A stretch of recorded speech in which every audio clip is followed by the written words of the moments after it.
the world shattered. In the stretch of road near Lokoja, the sound of gunfire tore through the air like a physical blow. The bus screeched to a halt. Men with shadowed faces and cold eyes boarded, demanding everything. Chizara huddled in the narrow space between seats, the world narrowing to the sound of her own frantic breath and the heavy thud of her heart.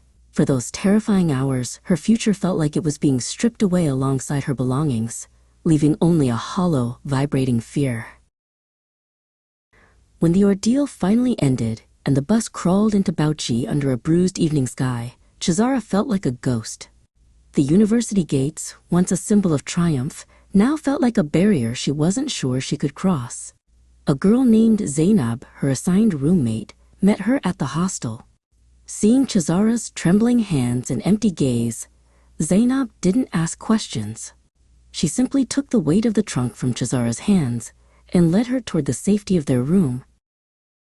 The days that followed were a blur of fragmented time.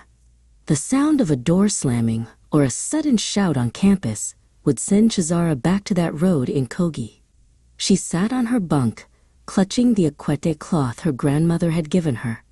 It was the only thing the attackers hadn't taken. It had stayed hidden in the lining of her bag. To Chizara, the fabric felt like a remnant of the girl she used to be, a girl who no longer felt whole.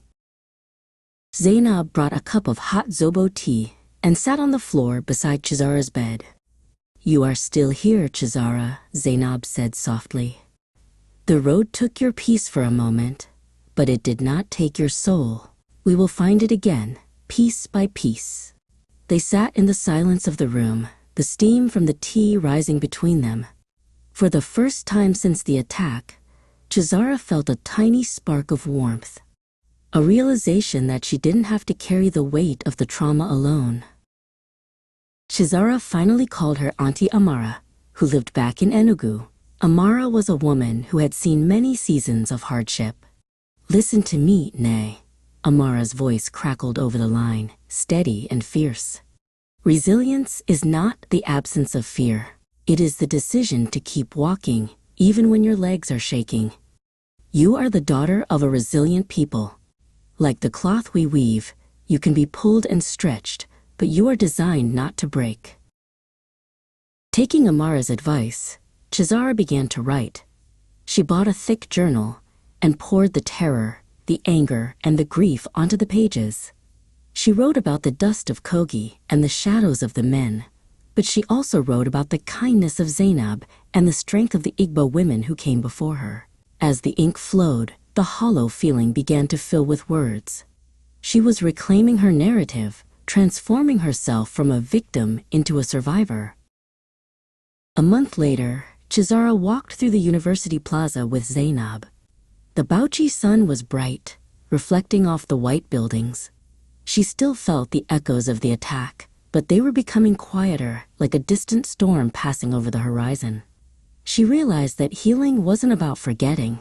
It was about integrating the experience into a stronger version of herself. She wasn't just the girl who was attacked. She was the woman who arrived and stayed. Chizara stood on a ridge overlooking the vast, open plains beyond the city. The wind pulled at her hair, and she felt the immense scale of the world around her. She was 18, she was a student, she was Igbo, and she was whole.